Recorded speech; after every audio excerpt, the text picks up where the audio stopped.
that, a whopper of a 2022-2023 season comes to an end. This is the Misreps podcast. My name is Kunal, and I'm here with Adam. How you doing, man? I'm good. It has been a very, I would say, a roller coaster ride of a season. Some ups, some really huge downs, and really huge ups for like Yeah, a multiple amount of teams and stuff. It was crazy, especially getting into the playoffs, and then now with that Super Bowl, um, the way the Super Bowl played out. So that's its own thing. But we were not privy to the script. That was for NFL minds only. But what'd you do for the Super Bowl? You go out, you have a Super Bowl party, anything? no, just had just watched it with the fiance. Uh, We sat down, had some, just had some good food. Just we didn't order anything, we just made some food. And then nice. just watched the game as it played along, and we were both kind of like, no, that's not this, that's not that. And it was kind of fun. It was a bit of a fun Super Bowl. That was actually her first Super Bowl she watched, End to technically end. speaking, end to end. Yeah, so we got to do that, and just in the comfort of our own crib. And yeah, no need to go out and get in all that traffic and stuff. Yeah, well, that's true in Dallas too. Yeah, we over here, me and my cousins, we one of them is a Eagles fan, and so three of us we got together. We just watched it. Didn't do much. Just had some beers, ordered wings, had some pizza. But it was a pretty low key Super Bowl party. But I didn't mind it one bit. Yeah, I mean, as long as we can all just be salty at one team or the other, that's all that matters, right? That's the only thing with sports is you got to have an opinion. But speaking of opinions, this seems to be like a little bit of a polarizing thing. What do you think of Rihanna's performance at halftime? Um, so from how I take it, it wasn't. I didn't. For one, for those that didn't know, she's pregnant, so she had a baby bump. Wait, She has a wait. second. A side note. That was her. Like, I didn't even like that was supposed to be like her big reveal that she was pregnant again, and it just went like right over me. Right. Because at first I was saying, okay, that has to maybe be a baby bump from the previous pregnancy, because Yeah, that's what I sometimes to thought. get the baby bump out, it takes months or even up to a year to fully get rid of, right? But then turns out it's her announcement of her second child, which cool. I definitely don't expect you to do a lot for your performance, but at the same time, I think it was more of an average performance. It wasn't great. It wasn't terrible. No, they're It was a nice, decent performance that got enough good memes around it in terms of Smash for all the Smash fans out there. yeah. It were really good memes out of it. But for me personally, it was a good, like, if you were a fan of Rihanna, you basically got like the best Rihanna medley you can ever get. So a nice good medley of her songs. How many And platinum albums does Rihanna have? She has like five or six, like some ridiculous. She has like as many as like the Beatles or something crazy like that. I didn't really look up those accolades for her, but I do know like her music career is pretty successful, even though Yeah, she got her money stolen from her and by her manager yeah. at one point, which is where like, bitch, you better have my money, like that, where that song came from, right? So I think the performance was okay. I think like it was in the middle ground of where performances go, and at the very least, she at least got to show off her like clothing line for Yeah. Fenty, because that's pretty much what all the performers and she was wearing for that whole thing. So I mean, hey, There was a either like, way, there's like a little thing where she in between songs, like someone brought out like a little makeup thing, and she was like putting it on her face, and I was like, oh man, that's an yeah, ad right there because yeah, she doesn't get paid for. I mean, yeah, halftime performers don't get paid at the yep. Super Bowl, so So if you could get if it's a free ad for Fenty, go for it. But she's already I think she already a billionaire from yeah, Fenty? she's a Yeah, billionaire. so she ain't got nothing to worry about. She's just out there. This is just advertising for her because at the end of the day, she's all good still. Yeah, all Super Bowl halftime performers do not get paid for and literally they do not get paid for their performances. It's more so that you have millions of people watching this performance Yeah. because it's the Super Bowl. So this is your time to shine and advertise, or if you have like a new project that your fans, you can put that out there. Shine bright like a diamond. You had an There you opportunity, dude. go. I'll let you have the pun this time. So, I thought you were about to but say, well, I guess we should just sign off now. sign off. All right. Thanks for coming out here at Mr. Ev's podcast. No, I'm kidding. What do you think of the commercial game this year? Commercial game was kind of it was funny. Like, I think like some of my favorite ones was like the Breaking Bad. They brought like Yeah, they all the brought like it back. they brought it back for like for actually my favorite snack, popcorners. I love popcorners, white cheddar flavor specifically. But I thought the Super Bowl ads were okay. I don't think Yeah, it there was, was like, great. It wasn't anything like, "Oh my gosh, this the one I feel commercial I to feel rule like them they've all." gotten really lazy. Like, they just throw, like, stars into an ad and everybody and because I feel like they're I mean, well, advertisements are engineered to begin with, but I feel like they're leveraging star power instead of wow factor, you know what I mean? Yeah, There were a yeah. couple that were pretty good. I thought, like, there was I think it was a GMC EV commercial where they were playing it off like it was like a Viagra commercial or something like that. Yeah, Like, that if you was the said one. That that was the was a one with my fiancé. I was like, "You do know they're doing this like a Viagra commercial, right?" And yeah, that one was she didn't get it at first, and she was like, "Wait a minute. Wow." And I was like, "Yeah, that's funny." what I do thought they it called was it? a Ford. Elect I thought it was for Ford. or it might have been a Ford. It wasn't just a it was just some truck company, but they did Yeah. like an electric what is it? ED, electrification, Uh, what do you call it? something. It was Dysfunction? basically saying, yeah, dysfunction where it's just like, "Did you get enough electricity?" It's like, "I've just been at work all day." Yeah. Or something like The that. the It was funny. It was really fun. I love that one too. I was telling my cousins too, I was like, back in the day, like, well, back in the day, just meaning like a few years ago, Doritos commercials always used to slap. Like, they used to always have like 2 or 3 and they were always funny. And then, like, right on cue, like, the very next commercial was the one with Jack Harlow, and I was like, "This is pretty funny too," where everybody's playing Triangle. Yeah, and Jack Harlow trying to be relevant still in a sense because I have not heard anything from him in the past good Yeah. year. But yeah, it's like yeah, Doritos had that the triangle that was a good one, and how Elton Elton was the yeah he was yeah. the one that won it all, and he was like playing on an even bigger triangle and stuff like that, and then it was just like Doritos. I was actually confused at what that commercial was for until it was just like Doritos, and Yeah. I was like, oh okay, gotcha. No, there was another one that was just like that too. It was at the beginning of the Super Bowl where it was, Coors Light versus Miller Lite, and then it was Yeah, like, "Psych, this is the Blue Moon commercial." and I was like, wow, they all got in on this one ad. So they basically said, hey, how about we share put some money in The on all of 7,000,000 for 30 seconds, but I think, them. yeah, I was actually gonna look this up, but I forgot. I was wondering if they're all under the same parent company. Who? Blue Miller Lite, Coors Light, and Blue Moon. Because if that's the case, then it's all coming out the same pocket at the end of the day. True. I maybe for all intents and purposes, I thought they were separate, but I could be wrong because that's like saying the Coca Cola Oh, family, and all that stuff.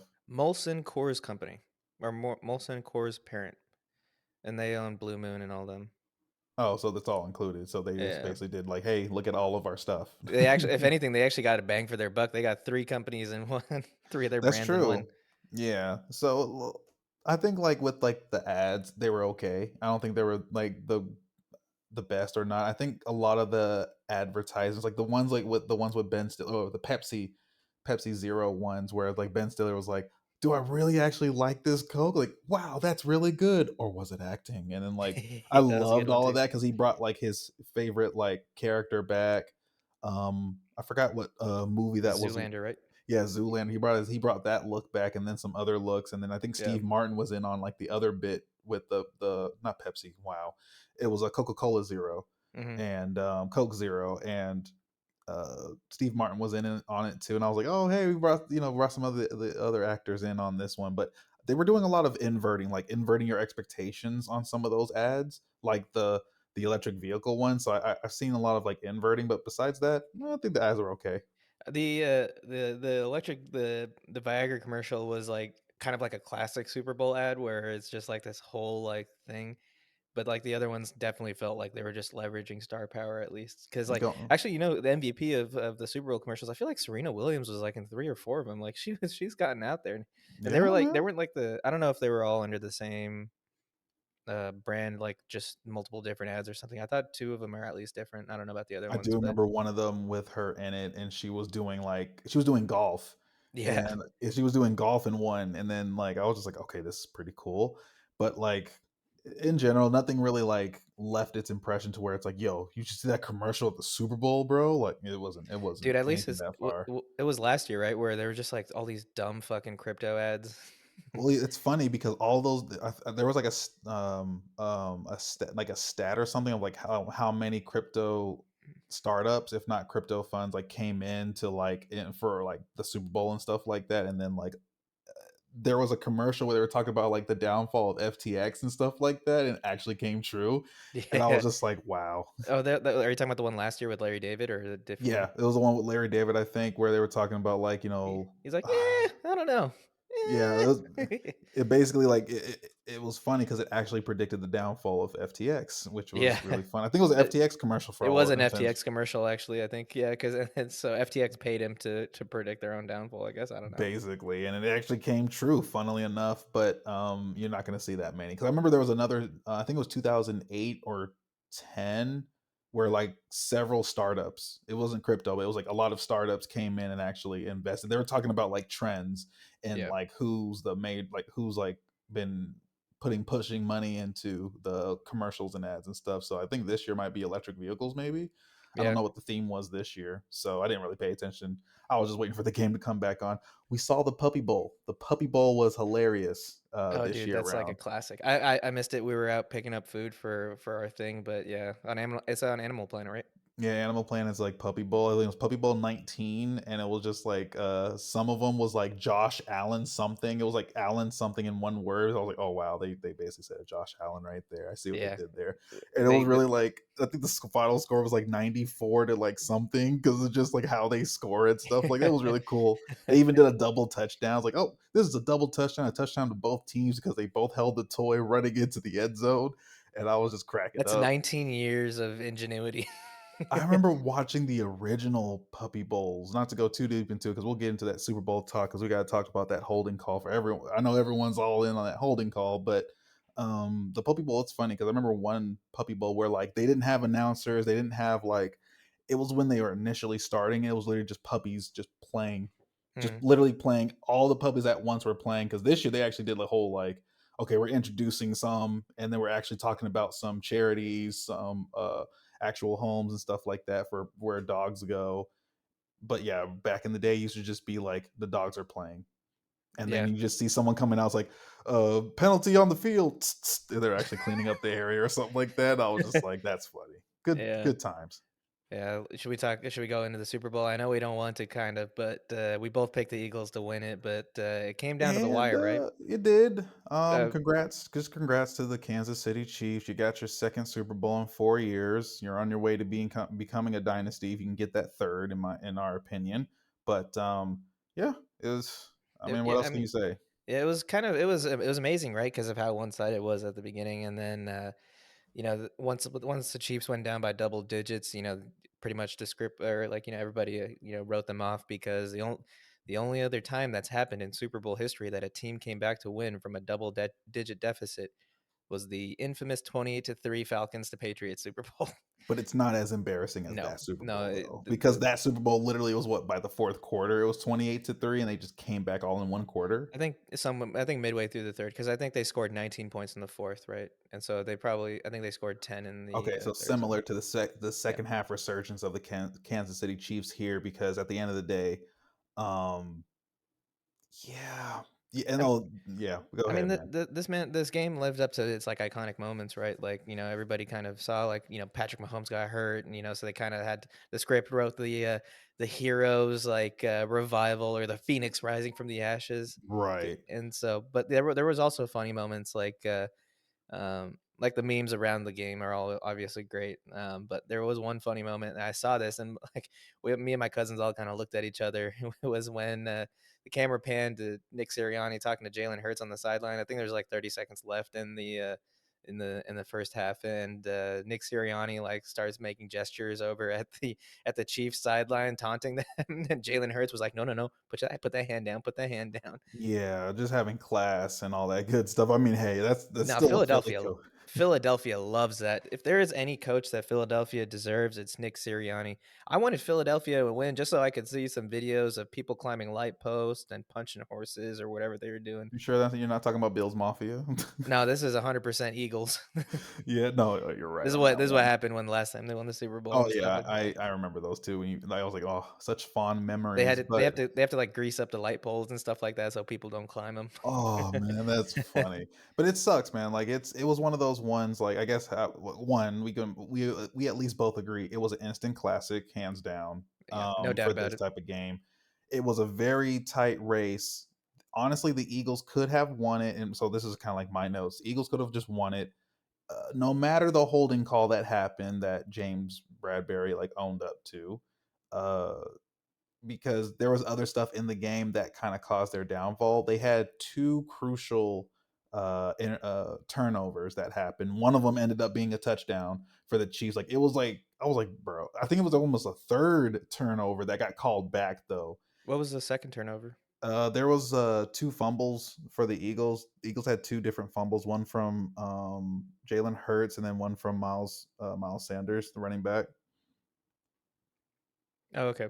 Yeah, one of them got returned for a touchdown. The other one was just like it was a fumble. They I think they got that one back. If not, it was turned over regardless.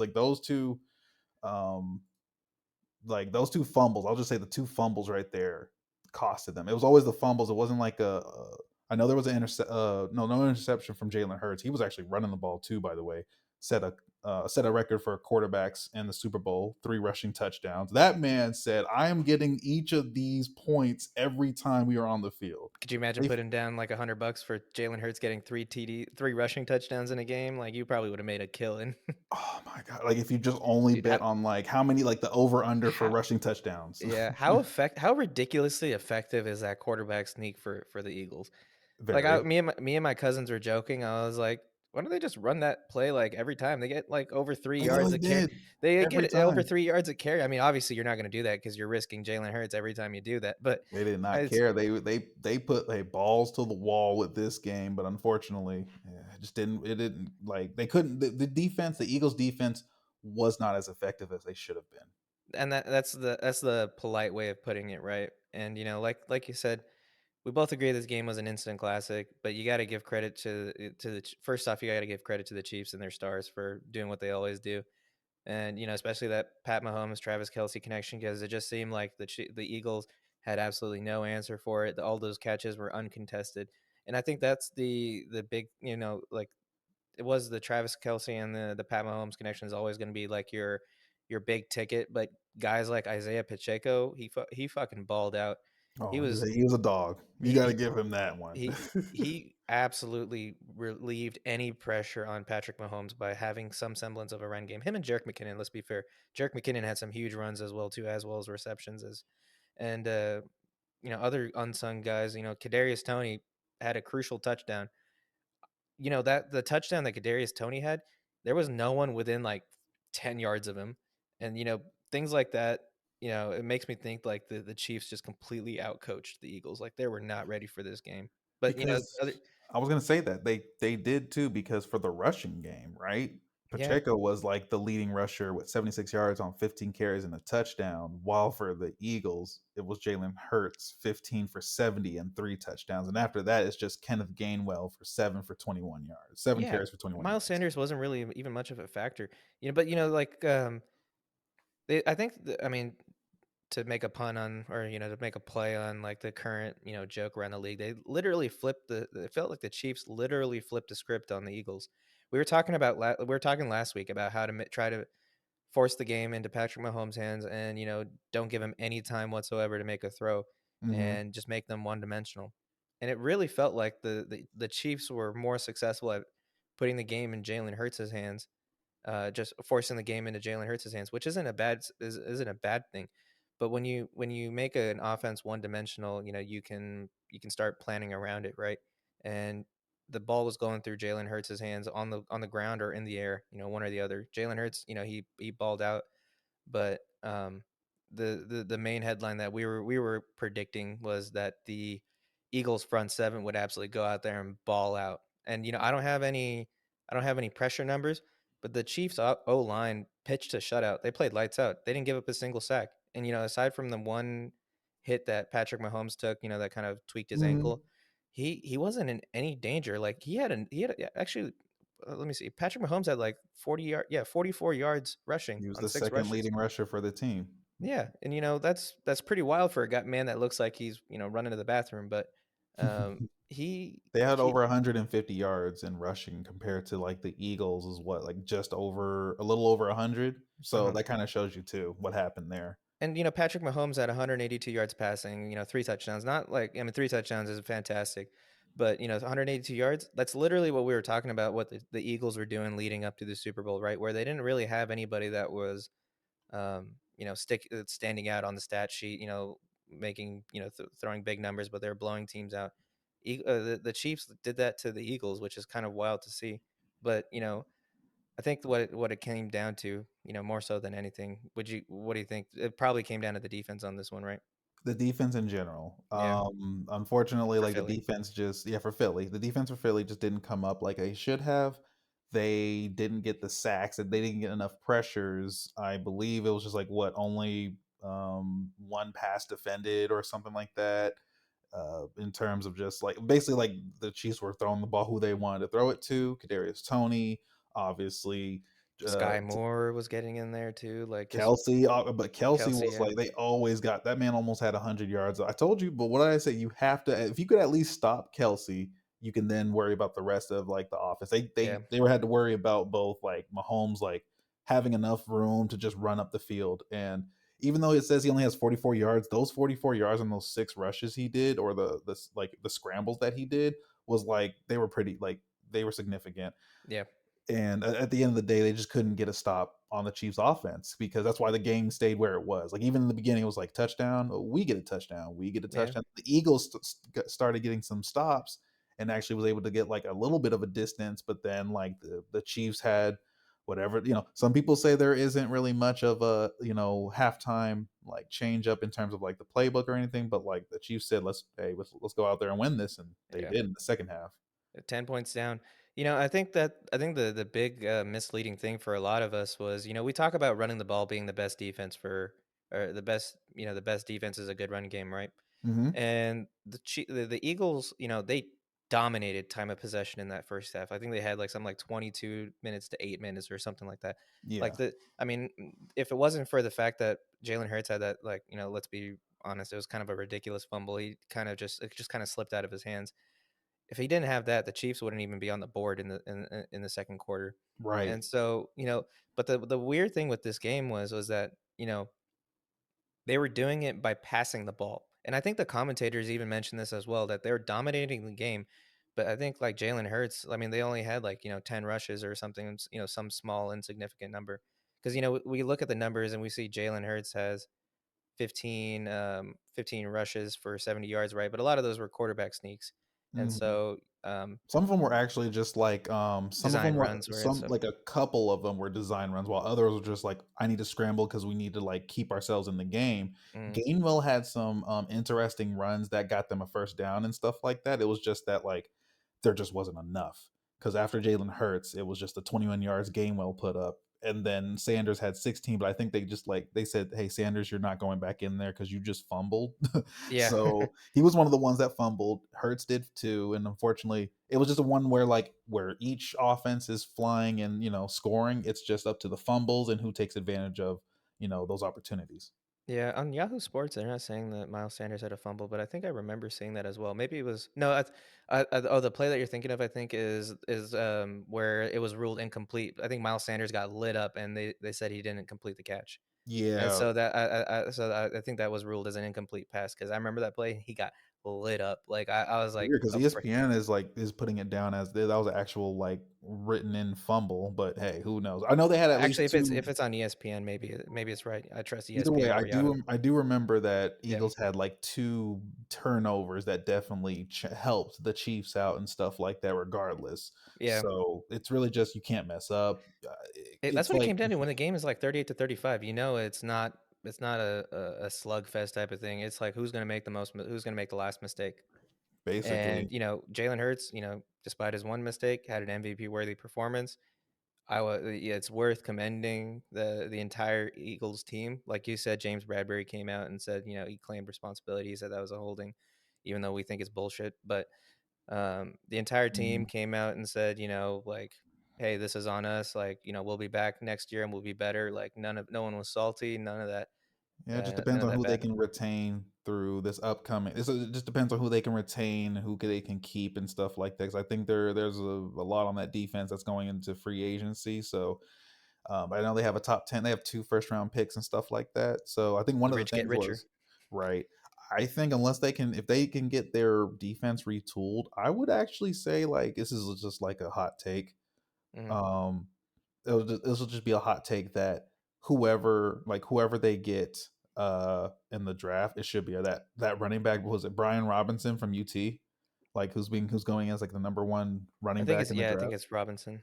Yeah. Uh, might not be Brian. I could be wrong with that, but I know it's Robinson, like Oh no, last name it's like Robinson. it starts with a D, I think. I want to say like Dijon Robinson or something like that, but I I think Yeah, but regardless, yeah, But Robinson, the running back from UT, I was actually just saying like they should just go for him so they can just say like we got a running back now. So now yeah, we dude, have what a like a flex. because Devontae Smith had 7 receptions for 100 yards, 14.3 yards per catch. AJ Brown had 6 for 96 and a touchdown. Like they Mm. had a good passing game, and then Dallas Goddard was actually like he was like the security blanket because he went 6 for 60 yards. So like every time he touched the ball, he gave him a first down. That's basically what his stat line is saying.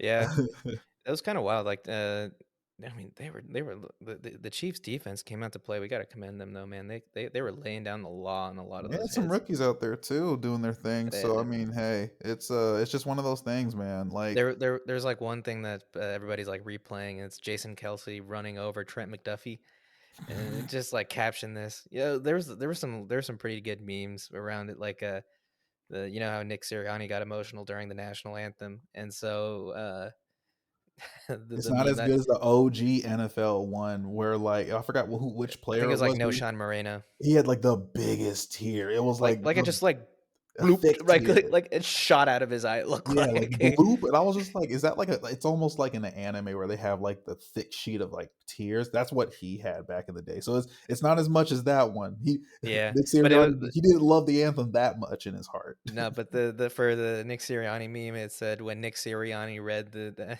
script for the Super Bowl, and that's his Oh reaction. no, tears. Tears. That's why he was crying. I'm gonna lose in a close game today. Yeah, well, we should. I mean, now's as good as time and as any to talk about it. So let's talk about that holding call because everybody's talking about it. Refs suck. Refs suck. A lot of the Eagles fans were tight on that, but I'm just gonna say they already owned up. James Bradbury owned up to it. The team, they were being uh, they They know how showed a to lot of handle humility, and basically. integrity, right? Like Yeah, if anything, if a team coming out of a loss like that makes you very confident coming in next year because those guys are tight together. yeah, because there's different views on how a quarterback should handle something like that. So you know what happened with like Cam Newton and his loss with the Broncos, right? So if Jalen Hurts had any type of complaint, it would have just been thrown against him rather than just like, oh, he's tough, he has passion, like other quarterbacks, the white quarterbacks out there. So it's really one of those things where it's like you just gotta, however you want to take it. Obviously before you get out there, if you need to cry in the locker room, go ahead and cry. That hurts. You got to the top of what you were trying to do. You're in the NFL. You went to the Super Bowl, and it just wasn't enough. And it wasn't like a field goal, and you had like 8 seconds left, and like it just amounted to nothing on your kickoff return. Yeah, no, that's But brutal, dude. Like this is the pinnacle for what these guys want to achieve. And I think I saw yeah, videos of like Boston Scott standing out there on the sideline watching the Chiefs celebrate on the field and stuff like that. Breaks your heart, but it's a sport. You can't. Not everybody doesn't win, right? There's got to be a winner and a loser. That's how it is. they just got to evolve. The only thing the Eagles got to do is not make mistakes and just retain who you can retain because Jalen Hurts is going to be up for a contract and he should get his money's due, Of course. whatever that is going forward, among the other quarterbacks that are out there. So again, it was those 2 turnovers, in my opinion, on the Eagles side that kind of gave the Chiefs like enough. Like it was just the one turnover for a touchdown. If you at least can like go back and redo that, don't fumble, maybe turn it into some points. On the other hand, you could have won the game, right? So Yeah. it's just It, one of those things. I don't think the holding call. Yeah, the holding call was outright. I said it. I said it in the last week's episode. There's going to be something controversial to where it's like this you is the actually reason did why. call I called it. it every year. There's that one controversial play, right? And it was the holding call. Mm. Um, of course, there's a lot of stuff that wasn't called in the Chiefs game, but it's just kind of is what it is at this point. Like I think Nick Sirianni also came out and said it like you can't break down an entire game into one critical moment, right? It happens over 60 minutes. But yeah, I fucking hated that they called that holding call because like we saw it, right? Maybe there was some like, maybe there was a small jersey tug or something like that. But you're talking about the waning minutes of the biggest damn game of the season. Like it clearly I think either there like Patrick Mahomes maybe saw something and then he clearly overthrew the route, but based off of where that ball was thrown, Juju would not have gotten anywhere near. He would have had to lay out to get it. And the fact that I think that the annoying thing is that the refs made it about themselves, and they took a. I mean, I'm not saying that the Eagles would have gone down and scored a field goal or maybe a touchdown and tied the game, because it's woulda, coulda, shoulda at this point. But Right. never in a million years can you make that call. And in that game situation, gotta understand the game situation. Like everybody knows tied game. They just threw an incompletion on third down. Gives the Eagles a minute to come back down, and it sets the stage for an iconic moment. And I'm not saying like iconic moments are given or deserved, but just Are you understand the trying to game rewrite the situation. script? How dare you? Dude, can we? Okay, you perfect segue. I literally think that the NFL flipped the script, like, because, the the NFL memes accounts and stuff like that, they're like a leak, like a quote unquote leak script that said that the game was gonna be 37-34 Eagles. They literally just said, "Let's swap the scores and add a point no one will know." No one will know, and that's just like the thing, right? It's just one of those, like, man, the holding call, whatever the other little calls in that fourth quarter, down to like the last like few minutes of that game, right? Mhm. You can't do much. Again, the Eagles defense, like even CJ Gardner Johnson was like making big hits out there and stuff. I didn't Oh, know if dude, you he was saw laying down that. the law. Like Pacheco had a moment where he was just like, "Hold up, I need to I need a breathe. second, yeah. I need a second to get up." Like they were fighting out there, but hey, the Chiefs were holding on to that ball because they were getting popped, but not many fumbles, not many Yeah, fumbles. and actually, like, that's why I say, like, the holding call sucks. We've established that, fuck the refs. But I put the blame more on the defense on this one, and Yeah. that's because over the 60 minutes. I mean, we had the wool pulled over our eyes in the first half because the offense was just out there on the field for so long, and I think that was the point I was trying to get to earlier. Was that it kind of masked how ineffective the defense was for large stretches, Hmm. because they did force a punt here and there, but largely they weren't tested in that first half. Maybe that was their downfall. Maybe they came out rusty in the second half, but there were blown coverages like every That other play. Thank you for bringing that up because like it was when like Sky Moore just got like his one reception for a touchdown for the And it was Chiefs. and no, I think, It was Kadarius two. There Toney's was two T big Kad blown coverages. Kadarius Toney's route was the exact same thing. No one was within 10 yards. Same with Sky Moore, like you were saying. Like, there was no one within 10 yards of him. And He he's just just walked it. wide open for the touchdown. I was like, why is he wide open? I mean, What's did happening? they throw 4 guys on Travis Kelce and then they just blew up the Oh defensive play man. call? But I I don't guess know, they like, said, hey, whoever's man up on those receivers, they didn't want to man up that day. nah, I don't know, man, because those they have ballers out there, and that sucks. Because I mean, I was telling you this last week too, is that secondary, kind of, I mean, a secondary in general relies on their front seven a lot, right? Because I mean, for an average quarterback, maybe 2.5 seconds, 3 seconds, you expect the ball to be out of their hands. Or Yeah. if you give them longer than that, then it's going to be a blown coverage type of play, because it's hard for a DB to guard a receiver for that long. That's just the nature of it. And Give Patrick Mahomes, The Chiefs and them were definitely doing the whole like we need to get the ball out of Mahomes' hands as soon as possible. yeah, Quick and passes. give Mahomes anything longer than 2 seconds. Good luck, right? That's what it Yeah. came down to. They didn't even. I don't. There were very few plays, at least in the second half. I can't recall the first half, but I also wonder how where the much. Eagles D wasn't really in his face. Oh yeah, like facts. So I wonder. I was also just saying, like, I wonder how much like Mahomes made out of his $500 million contract because it's not fully guaranteed. I wonder how much like that Super Bowl win got him. Besides, I know you get a check for getting to the Super Bowl and then a bigger check for winning. It's just that I wonder how much of his contract is like, hey, I won a Super Bowl, so I need to get like an extra 30 million or something like that. Like for the win Hmm. because of my $500 million contract that's still up in the air. Yeah, now we're now dealing with like the new crop of quarterbacks, right? Like the next generation of the elite quarterbacks. Who the NFL is going to build their marketing engine around. And Hmm. Patrick Mahomes is kind of taking that mantle as like the best quarterback in the league, among a lot of people. And Yeah, so my question to you, as yeah. the Chiefs are building their dynasty, are they the new Patriots? The team that everyone roots against. Yeah, I mean, because I was already like, I'm tired of hearing about the Chiefs, even though they didn't win a second They were Super our Bowl fourth yet. best team in AFC. Like, this is like, you know what I mean? Like, that's like It's the just because Mahomes. It's just like it's it's one of those this things isn't like you get infuriated watching Mahomes be really good. And I'm not like I don't hate the man. Don't get me wrong. I don't yeah. hate Mahomes. Because he's playing his ass We off, hate especially Jackson for the more. yeah. He was I think he was dancing in the back of one of Patrick Mahomes' interview or something like that. I was like, "Fuck this kid." Right? Yeah, but it was like besides that, it was just like Patrick Mahomes. Hey, I got two black quarterbacks here. I can't really lose. I got a black quarterback. I got another Super Bowl in this case instead of like someone getting there first. But at the same time, I think the Eagles can come back. I'm not sure how that is like on a let me come back the year after. I mean the Bengals were set to kind of do it, but The script. but the script came in. Mhm. um but yeah, Chiefs, I think they're gonna be the new team to hate against because like right now, Patriots aren't the Patriots anymore. Their dynasty ended whenever you consider it ended. Honestly, it ended when Tom Brady left because after he left, that's when it ended because it was gonna be like if we can go back to the playoffs without Tom Brady, but regardless of that fact, just is what it is. But that's my thing. What do you think on the Chiefs? Yeah, so like I think the thing with the NFL is that it's kind of built on this. It's kind of built on any given Sunday, right?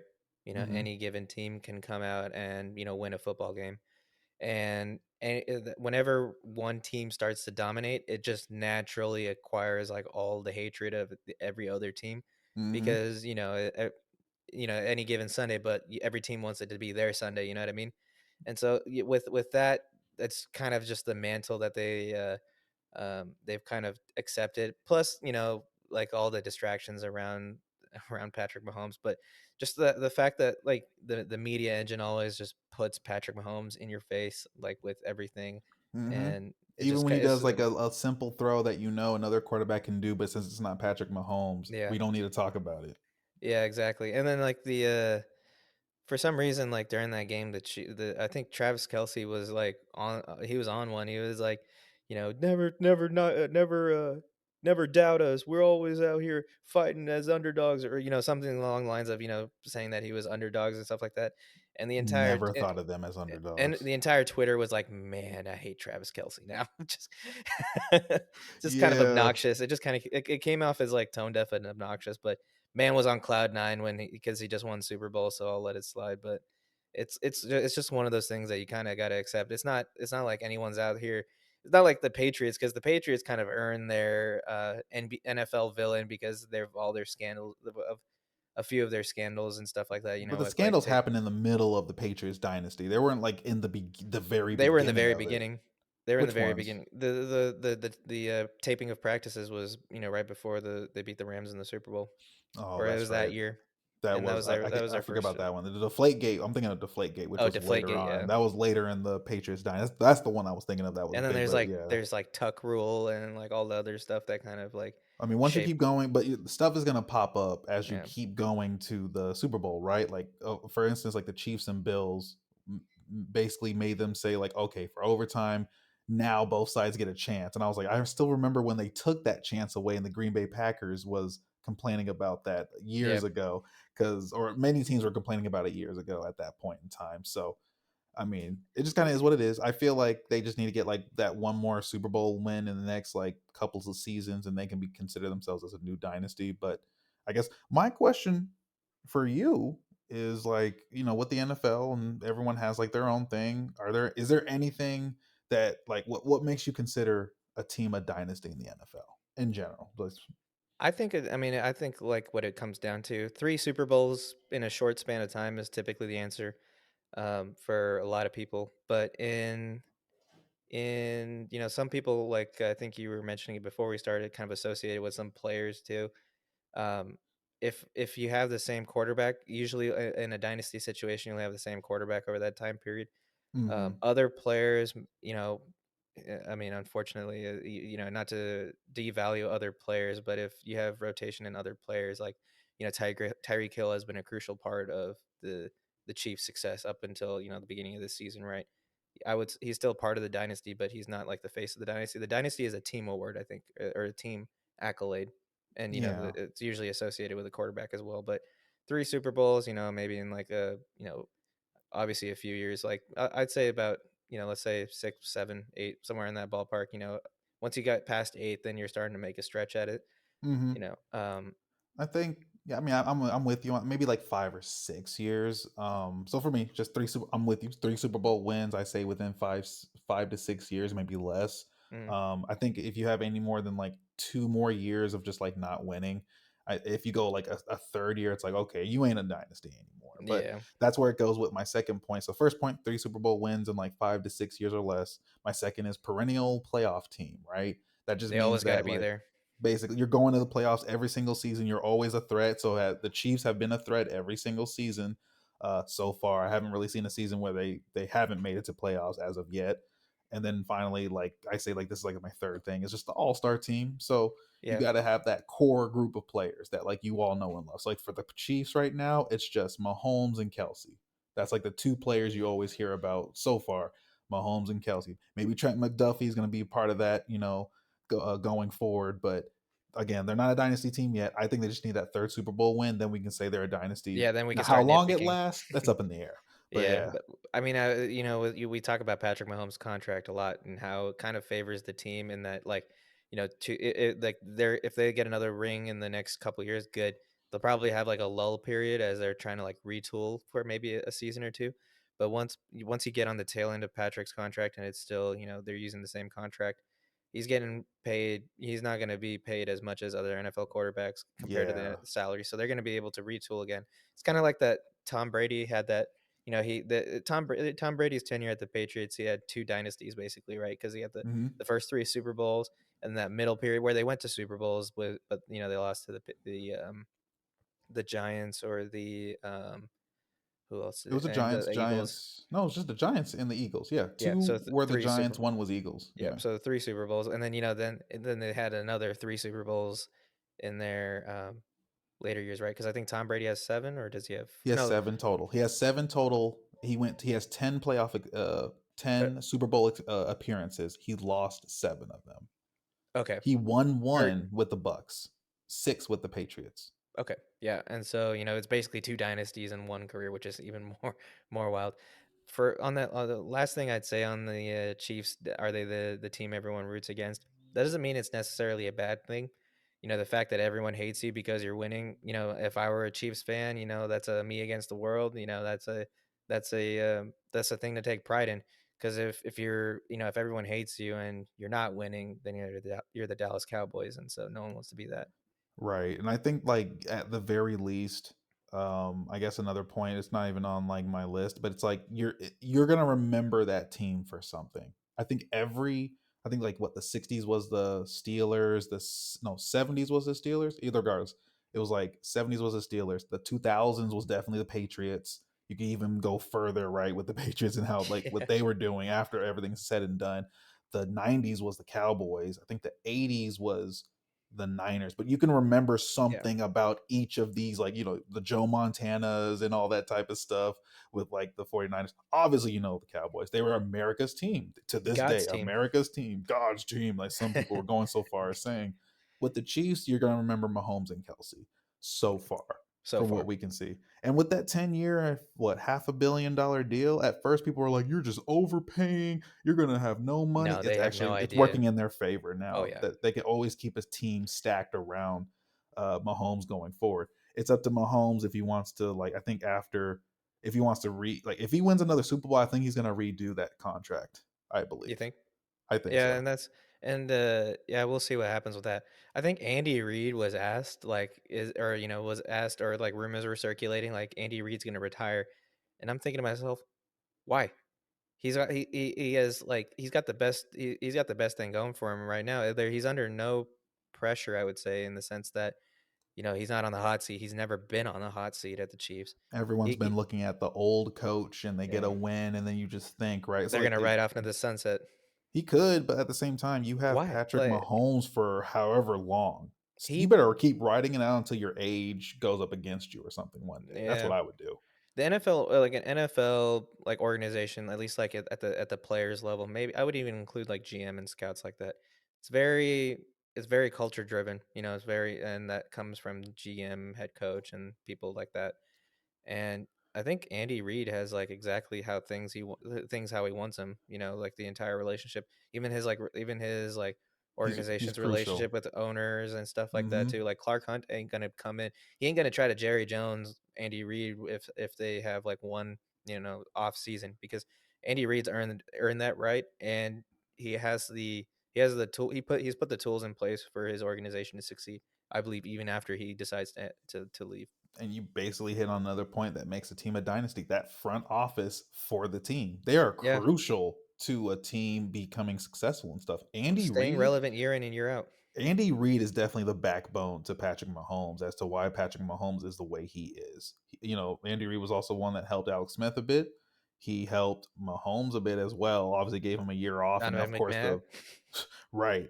And then the whole league is like trying to follow in the footsteps of the Chiefs. Are like, maybe you don't need to start your rookie quarterback off the first year. Maybe you can just let him sit, and things of that nature. I think that if Andy Reid were to go, it will mess up the chances of the Chiefs becoming a dynasty, in my opinion.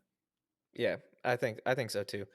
But I think if Andy Reid is like the like the organizational guy that I think he is, like Hmm. he's at least like putting things in place so that it gives the organization a chance to continue to succeed when he decides to hang it up. Because Facts. like there are definitely coaching situations like like if Bill Belichick, like, the shoes that Bill Belichick has, because he's both coach and GM, like what's going to happen if when he decides to retire, because he's getting up there, like that's a little bit more of a question mark than say Andy Reid moving on. But Andy Reid moving on definitely will set that organization back That man's a little having bit. fun now. He in like what 30 years That got man could another come out Super in a Bowl. Hawaiian shirt or like a Tommy Bahama shirt for every game next year in cold ass Kansas City, and I don't think anybody would bat an eye. He's just out there living life. Oh yeah, man. So I'm with you on that. I mean, other than that, I think the Chiefs, they have their quarterback, they have Kelsey. I can't speak much around everyone else. I think the only way for them to retool, they need to just fill in the spots that are going to obviously empty out. Every Super Bowl, these teams are going to empty out their players to everyone else because we made it to the Super Bowl because some way somehow I contributed and I should be paid according to that. It's going to happen. So if they can retool and get it, I mean, sure. Eagles, if they can retool and then just honestly, it's really just a matter of like mistakes were made. It wasn't really like, well, one, the defense didn't do the defense should, but from what I can tell from a lot of the feed out in like what's going on, a lot of the coaches for both the Chiefs, like Eric Bieniemy and among others, even on the Eagles, a lot of them are about to go to other teams. Like I know the Colts said, like, okay, now that the Super Bowl's over, can we get your like for Yeah, the Eagles, because can we we were get your talking about defensive coordinator? We want him to be our head coach.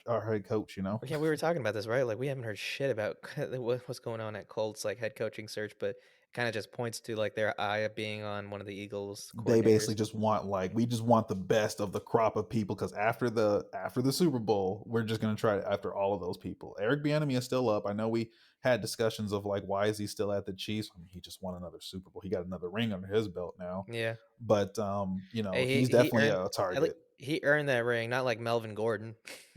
Yeah, Mel. We can't Wait, forget about that. I forgot Melvin Gordon's on that team. He just said, "I got a ring, guys." Yeah, he's like he got a ring before Russ, It's or not Russ, or the oh man. Broncos in general. No, and Russ technically because he was. Technically, That's funny because like I don't know. I mean, a ring's a ring, right? Even a if ring is you a ring. It didn't doesn't play on the say field, it doesn't have a stat rating on the side or anything you like that. could. It just I says mean, you personally, as a like personally, it's not like you can just go out and boast about the ring because it's like you. They literally just signed you as like a reserve running back, bro. yeah, and based on how Isaiah Pacheco plays and how they had Jarek McKinnon, you ain't seeing the field unless someone got hurt. I don't have anything else to say on the Super Bowl at least, but there was one last funny thing I wanted to bring up that I forgot to bring up Go was ahead, that go ahead. the NFL was announcing the Walter Payton Man of the Year award on the field, and Dak Prescott won it. So naturally, every single Philadelphia fan in the stadium booed him, and I just thought that was the most Philly thing I've seen. It's the most Philly thing. Why not? And then like You're booing a man that won an award for his charitable contributions, but fuck him, he plays for the Cowboys. basically, right? And I think the one thing I also saw was we can talk about it when we get to the around the league, but there was a whole little shindig. It's a little bit. I'll just even say right here.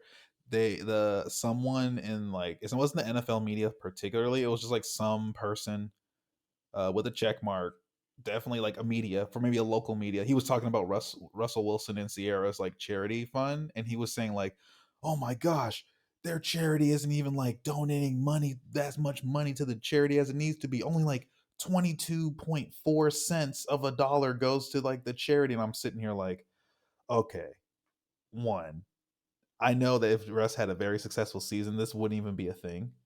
Two, there's a lot of other players out there with a charity fund as big, if not bigger, than Russ's and Sierra's. Brett Three, do Favre. you know how Brett Favre, right? And three, do you know how charities work? Like actual like charity funds work? Because not all of the money given to a charity goes to the charity. It's you got to pay the people within it. Obviously, an actual charity in general is like a tax haven. Is like a tax haven for rich folks in general. So whether whoever you are, whether you're Russ, you're Brett Favre, you know, Peyton Manning, every rich person has done it. So I don't know why you just fit to see like, yeah, Russ, they're a big fat phony. And I'm like, that this is literally how charities work though. Yeah, I So mean, obviously, you need to pay the people that run the charity, but I think the with that story, from what I've seen, it was a significant. It was very disproportionate, and I think that's what people took issue with, or when that news came to light. I mean, it's because obviously, like people you well, but said, that's also why I was saying like people don't know how charities work. Every single yeah, charity it's not does like this. it's not for every dollar you donate to a charity, you're not getting a dollar to whichever cause that that is benefiting, right? Because you got to run Yeah. the And organization. but all charities are like shady like this though. That's all I'm also trying to say. Like both the good Well, I aside mean, of we're not like saying like don't donate to charities, obviously, but right. I'm just saying how an actual charity fund operates. Like, yeah, please yeah, do just know that your dollar isn't like a full dollar going towards it. yeah. Just letting you know. I think there were some examples of like malpractice, I would say, that I think people took exception with. Obviously, this, like, we'll say it again, it happens with, I imagine it happens with a lot of players' charities. But I think there was a story where like Russ hosted a charity golf tournament, and after that golf tournament, like I think they came out in the red. They were like, they hosted this golf tournament and they were down 800K or something ridiculous like that. And when you see something like that, then that just means that you probably have the wrong people inside your organization running it.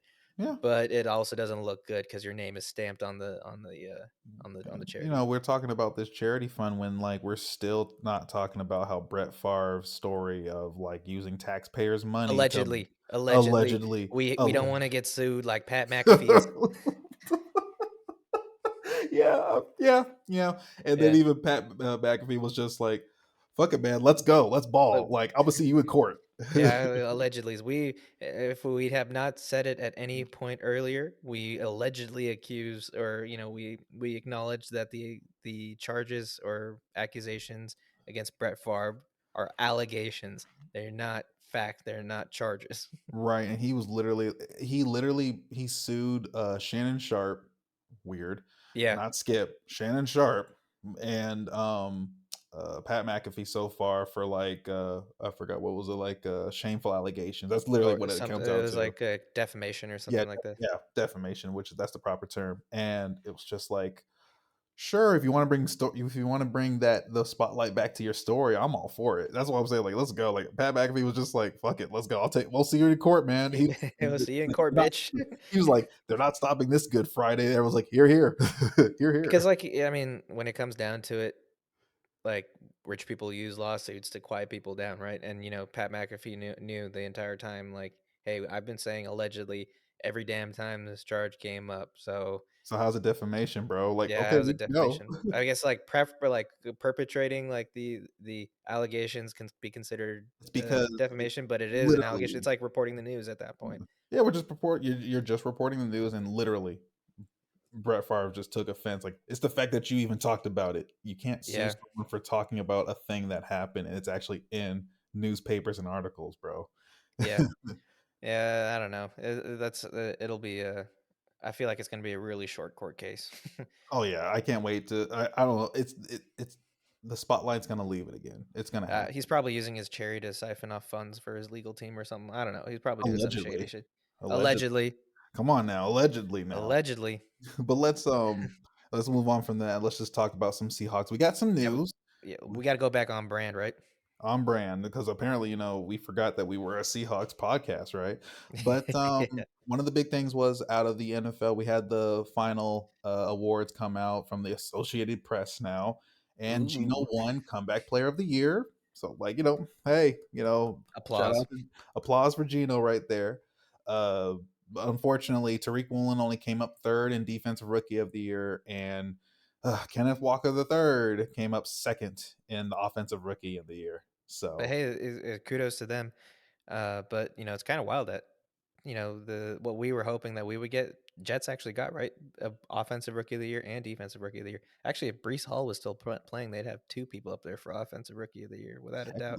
technically, right? And I mean, Garrett Wilson, like, I get I it. I I didn't. get it. It was like that's one where I'm like, okay, but then it was Sauce for defensive rookie of the year, and I'm just like, okay, because I already felt that Sauce was gonna edge out Tariq Woolen anyway because he's the more popular cornerback, even But we though love our Detroit Lions. Like we love the second half of the season with Detroit Lions. Man, I was hoping Aiden Hutchinson would get it to be honest, right, because he was a he had wrecking a ball. streak of he got picks. I think didn't he get a pick six one time?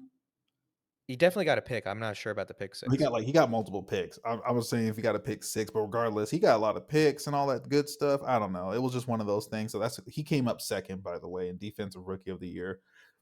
I just feel like K9 got snubbed. Tariq Woolen got a little bit snubbed anyway, but it just kind of is what it is. Nothing else came out of the Seahawks though. It's just quiet. We're just waiting on the eventuality of Gino getting signed. It's just to like what number that works out for both Gino and the Seahawks. And pretty much we're all just waiting for like the big one, which I have the days. As of today, this was a tweet from Pelissero. We're 15 days until the combine as of today.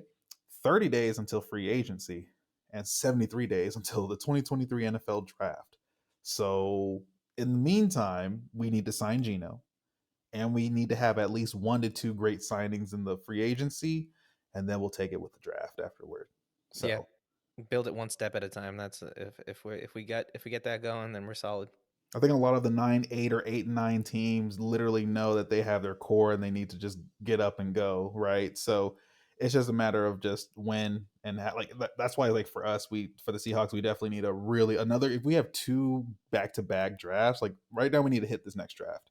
Yeah, Besides the signing. and it would be the fastest rebuild, retool, whatever you want to call it, that I think I've seen in a long time. Facts, and we'll see what happens. I just well, going up into like we're gonna definitely come out with some episodes over the draft and who we think should go in our first whatever picks, and maybe do a little mock draft here and there. But regardless, we're all gonna be waiting on. We're all gonna be sitting there actually excited for draft day because I know we're gonna be picking twice in the first round unless we just Yeah, somehow trade out of it. Like if the yeah, Seahawks are gonna be on brand, but we'll see.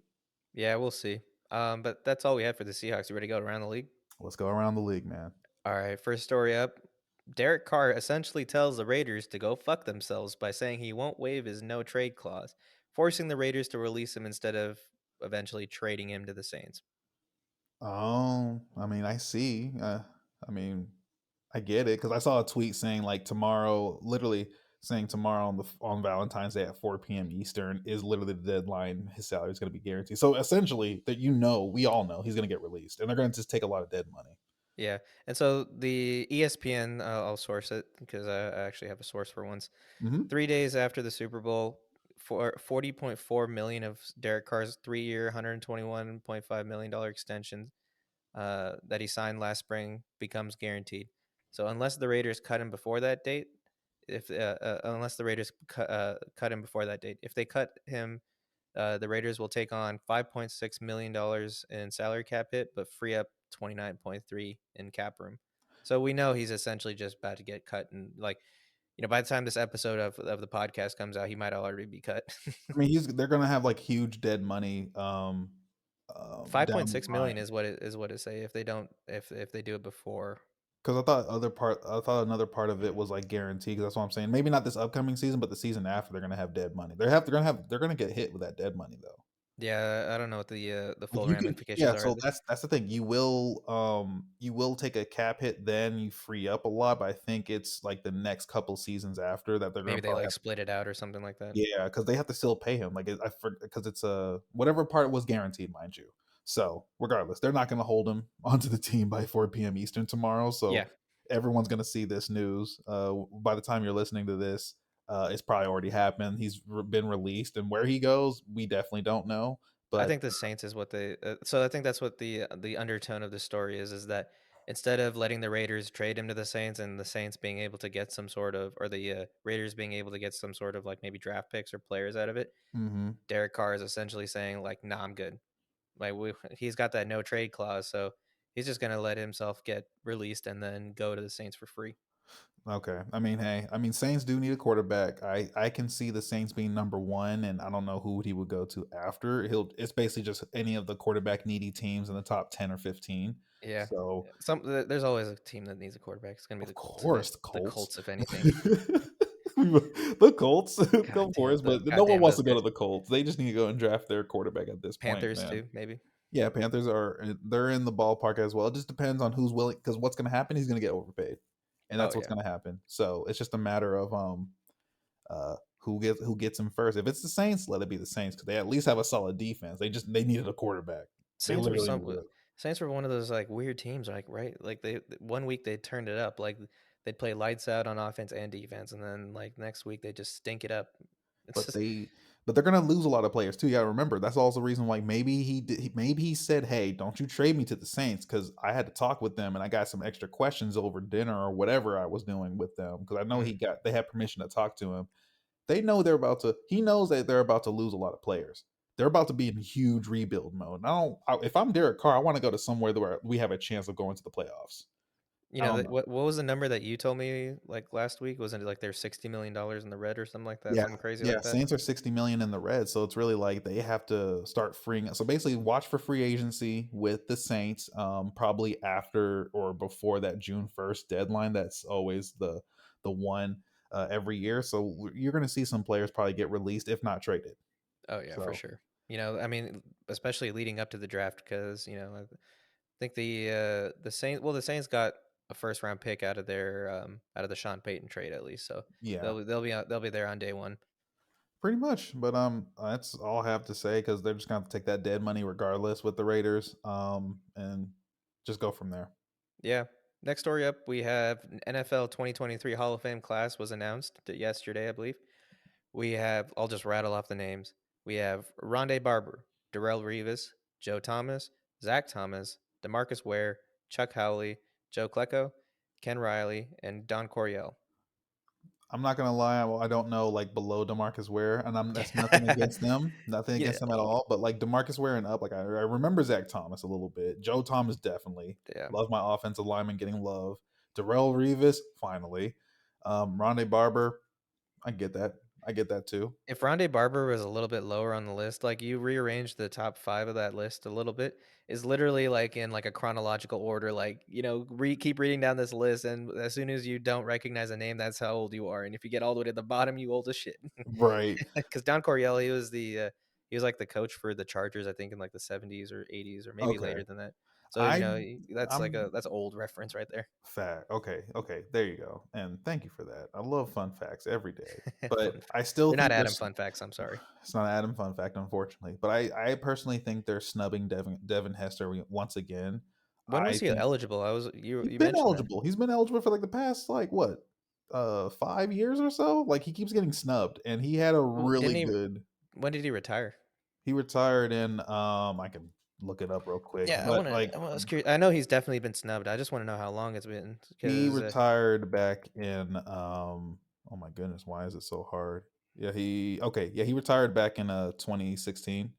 okay, yeah, so he should have been eligible in like 2021 at least. Yeah, the past, well, I'll say 2 seasons. I guess he's just been snubbed because he had 4 Pro Bowls. He had two in his career, two NFL kickoff return yards leader, 2013, 2014. Everyone knows him for his kickoff and punt returns, by the way. Yeah, And he was like the special teams he was player. even on. Like he's gonna get it. It's just a Yeah, matter of like when. It's just I hate how they keep snubbing him out of it though. Personally, he was even part of like the 2000s and the 2010s all decade team. yeah, yeah. I mean, like, he had like what 7, 8 kickoff return touchdowns, some ridiculous NFL record Yeah, that probably won't get. I got you. I got you. Fun facts. He had 20 total return touchdowns uh, in his career. Career, yeah. 14 of them were punt returns. Six of them were let me see. Kickoffs. I think six were kickoff or six. It was six total return touchdowns was season for the season tied. That's his NFL record. He's tied Okay. right now on the six total return touchdowns, but he has 14 punt return touchdowns and then 20 total return touchdowns. How many of it was the actual like kickoff returns? It's I'm probably not six, too. right? Yeah. Yeah, probably. But he has over 11,000 yards on return yards, by the Which way. is that's an NFL resume. That is an extremely unique NFL resume. Like you got to Yeah. throw that in the Hall of Fame. Ain't nobody gonna ever come up close to that, probably. Exactly, bro. Like 255 receptions. He had 33 over 3,300 receiving yards, 16 touchdowns total. But like in the return game, he made his bread and butter. Is all Oh I yeah, gotta say. and yeah, he was even on the Seahawks towards the end of his career, and even in the waning years of his career, like he was out there still like making people miss, which is kind of wild. That's a skill in itself that probably no one like that goes really underappreciated. Is like, what do you do when you have 11 people running at you trying to end your life? Right? How do you Yeah, survive that?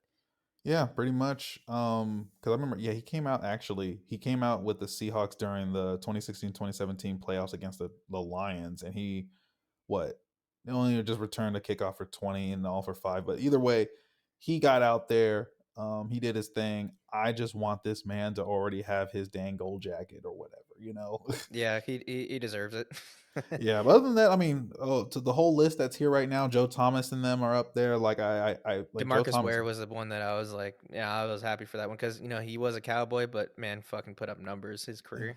Oh, for sure. And like, you got to give Demarcus Ware his like, his flowers too, for sure. And even the rest, everyone else on this Hall of Fame class. Either way, that's like the only one I had to say that got snubbed. But I think everyone else probably from other players I probably do not know of probably think they got snubbed. So who knows? Yeah, Shout yeah. off Well, into the comments and all that. Who you think got snubbed out of the Hall of Fame class? hey, that's the only thing that the Cowboy fans have to hold on to from yesterday, anyway, is that Demarcus Ware got his jacket, and then Chuck Howley also played for the Cowboys in like the '70s and I think '70s, '80s, somewhere around that time, and he Hmm. got his jacket. So, Cowboys fans got two Hall of Famers in yesterday, but so they get their moment of celebration. But guys like Rondé Barber, Darrell Revis, long overdue. Oh yeah, facts. I got nothing else to say though. So Yeah. Next story up. You wanna take this one? yeah, I'll take it. So Sean Payton, his first acts as the Broncos new head coach, he actually, he went out to dinner, with like Russ and them. They got to know each other and all that good stuff, and probably talked about like what's next, what can they do, and all that type of stuff. But at the very least, he comes out and said he trusts Russ. He's definitely emphasized that he's there to build like the whole team, needing to definitely build a defense because I know they've lost a lot of players on that defense, so they have to retool that defense again. But definitely get that run game going, as well to help Russ get out of that funk that he had because he definitely had like a good game in the last season that's screwed over you know the placement of the pig. I knew he was waiting for that win. He was like, you know what? I think this is where I should get my win right here at the last game. But he was actually, when you actually watch him in the Broncos for the season, Russ was actually throwing over the center, like over the middle for a change. And I was like, okay. And they What? actually had games where, they were throwing into the receivers and all that stuff, had a good run game. Javante Williams was good until he got injured, though, unfortunately. So, my only thing is they just need to build a defense. They need to figure out an offensive scheme for Russ, unless Russ thinks his scheme still works, but we'll see. Yeah. Sorry, I was like looking at my phone right here. My friend Kate from Philly. I told her like, I really wish the Eagles had won because I really wanted to see more videos of people like climbing light poles and punching horses. And she just sent me this one thing. I'll send it to you after the podcast where it was right before the game. Like the police formed like if police came out in riot gear just before the game because in anticipation, and like Eagles fans like flipped the police car or something like Oh that. So my god! I mean, hey, they Philly. I mean, I understand, man. Y'all are tight, and I understand. But yeah, maybe next and year. yeah, but anyways, with Sean Payton's first things, the fact that he's hard blocking Team Three from coming into like the team facilities. That I think that is a kind of a it's one of those things that I think this is one of those things I blame Nathaniel Hackett on because from what I've seen, everybody's reaction, you know, um, because Sean Payton was asked that question, and Sean Payton's answer was that's foreign to me. Players aren't, the only people allowed in the facility are players and coaching staff. No personal coaches or, consultants and stuff like that or whatever. And that seems to be like the sentiment about a lot of players, like, on Pat McAfee's show, they were talking about it, and how, like, AJ Hawk or teams that AQ Shipley's paid for, like, they Mhm. never had a situation where you were allowed to bring your own people into the building. And I think the fact that Nathaniel Hackett let that happen shows that, that this is kind of like the evidence that he wasn't ready to be a coach. You know what I mean? That he wasn't ready to take ownership of the organization and, con- you know control his house, because you could probably attest to this, right? Because, when you're in that locker room, it kind of has that family mindset, right? Like, everybody looking out for each other. Mhm. But when Team 3 was in the locker room, everybody's like, everybody's looking at each other like, we're brothers. And then Team 3 is in the back, like, everybody's like trying to say, like, we need to do this. And then Team 3 is like, but actually, like, trying to interject, and just it creates a distraction. And I so for mean, do we have any evidence of like what Team 3 was doing through? I mean, I understand the whole concept of like not having Team 3 within the facilities, but like what was like some of the examples said of like what Team 3 was doing, if you've seen any. uh I think the ones that I saw were that the fact that they had their, like, a base of operations out of the facility. I think they had like an office within the Broncos facility, and so Yeah. they've kind of, invaded, quote unquote, like Mhm. the Broncos organization in a sense. And, it's not, like, I use the example of, like, Team 3 interjecting and, messing with the coaches or the organization's, like, system that they have in place. But, that may or may not have been the case. But what is the case, though, is that when you have people from the outside who aren't, battling with you inside, and they have, like, a voice, they have agency within that organization, it creates a distraction for players. It's the same thing like we were talking about with, you have, if Marshawn or Richard Sherman wanted to talk to Russ, they'd have to go through his manager, type of thing, right? It's like that kind of thing. Mhm. Getting people back to being brothers on the front line, as opposed to, brands under the same umbrella. I think that's going to be the big thing, that, the big step that they take forward next year. Oh, as long as they can kind of push back the distraction, I guess in this case with Russ and his team and the thing. I can't say it's all on Russ, but at the same time, he is the quarterback of a team. They had that big trade, they paid him big money, and that's what he gave them that first year. Something's gonna shake. So Yeah. I mean, I'll come back to one last example, because I mhm. wrote it down, but I forgot to mention it, Yeah, with yeah. regards to, like, the friction that it causes. Um, because it's not the same thing, but it's kind of the Tom Brady's team is kind of blamed for being the cause of the split between Tom Brady and, Bill Belichick, because, Tom Brady has his people, whoever, like, his mental coach, his, personal trainers, and his own personal quarterback coach and stuff like that. Mhm. And they were starting to conflict with what Bill Belichick was trying to do within the Patriots organization.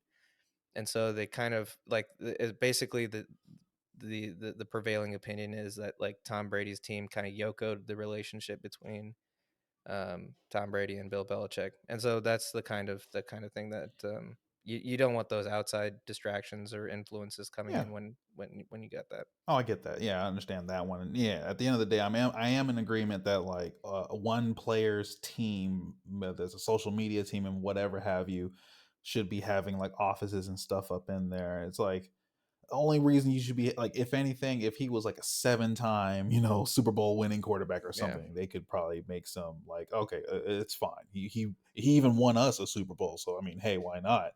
Yeah. But So you know, even like AJ Hawk was saying it, like, they don't have anything like that in Green Bay. Like, who's the most selfish quote unquote selfish quarterback we could think of? Like, the MV me is Aaron Rodgers, right? hmm So we would think that, Aaron Rodgers would have, like, his own team.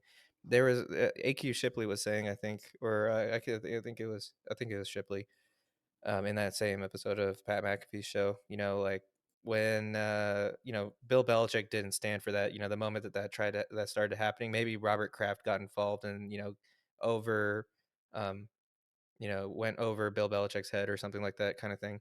But what the moment that Tom Brady went to the Buccaneers, like all that shit was like all good because everybody was like, Tom Brady's here, he can gotta give him whatever you want. For a guy like Tom Brady, you obviously can do that, but for a guy because the commitment, his track record. Yep, But like when you have it for a guy like Russ, then it's just a distraction, right? Because it's now about me, it's not about the team. I think that's what it basically. comes down to at the end Yep, of the day. and a full agreement on that one.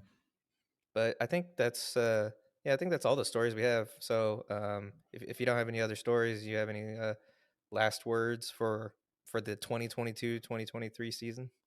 We got through a season. That season had the various ups and downs, like from the low being like I would say like Damar Hamlin's situation, all the way to the high of like I guess in the sense of like Seahawks and other teams trying to break out, like the Seahawks, Detroit, Jets were actually seen as solid teams. Maybe like something got them up, but like at the very least, you're seeing new teams trying to sprout and trying to be playoff contenders on a continuous thing again. So, like seeing the Eagles going up and going up to the Super Bowl was pretty cool. Couldn't get the win, but it just is what it is. We took us about like this will be the 22nd episode covering this full season. We did that, and it's a first. When I'm thinking about like what the second week when we started this all up, when we had Yeah, to we like play missed. catch up, Yeah. the true missed reps fashion. But with this first podcast show for the both of us, right? Got through a regular season, so we're definitely going to be planning some stuff going forward, I guess, coming up. But other than that, just on to the free agency and the draft eventually. Yeah. For me, I mean, at least you brought up Damar Hamlin. You actually kind of reminded me of like a heartwarming story. Was that the athletic trainer that gave him CPR got I think he got fifth place votes for NFL MVP. Oh, that's pretty cool. I mean, hey, Yeah. that's pretty cool. That one, I'm with that one. Yeah, 100%. You love to see it when you see stories like that. But other than that, like you said, had ups and downs. We're in the free agency and draft. We're in that awkward lull between when the combine starts. But I'm just bracing myself because once that combine starts, get ready for who's who and who gives a fuck of coming out with their NFL draft projections and all that stuff. Like we're about to get bombarded with all their crap. Oh yeah, but at the very least, with like the Seahawks, there's definitely like there's some defensive players we're looking at as well as a particular center that everyone knows from Minnesota. Hopefully, we can get him. He seems to be like the most solid center so far. So when we finally get into that, we'll definitely talk about our mock drafts, who we think should be what, who are some top draft prospects from Senior Bowl and all of that, or ones that said, yeah, no, screw that, we're not going to do the Senior Bowl or anything like that. So, well, we're definitely going to do that, and just a little going to also let you all know that we will be kind of going out for about. We're going to be taking a little break for a couple weeks. We'll be back on the 7th of March. Right before we get started into the free agency and all that good stuff, we'll definitely hit you with a good episode then. So we'll keep track of the news and all that type of stuff, but keep track of our stuff on YouTube as we going forward, because we'll see how like what we'll do with this podcast going forward. But at the very least, if you don't see the podcast episodes flying, you might see some more YouTube content coming your way. So just keep an eye out, subscribe. For all the YouTube folks out there, give us a comment or a question or anything like that for us. We love those. We want to interact with you, as well Stars. as oh yeah, and then for the podcast, please give us the 5 stars, and of course, like rate us and like us on all the platforms. Give us Or five just like us stars for the personally. We're podcast. likable people, I think, right? I think so. I'm not trying to sound like narcissistic or anything, or just say like I love me. I love me some me. You know what I'm saying? I love me some me. You wake up and you're like, I'm him. All right, I let's am get to work. him. But yeah, we'll be out for a couple weeks. So thank you for all the support. We'll definitely be back with the podcast again, right before we get into the big swing of free agency and then eventually the draft. But that's pretty much it from us here on Misreps Podcast. And come back and see us back in March. Peace.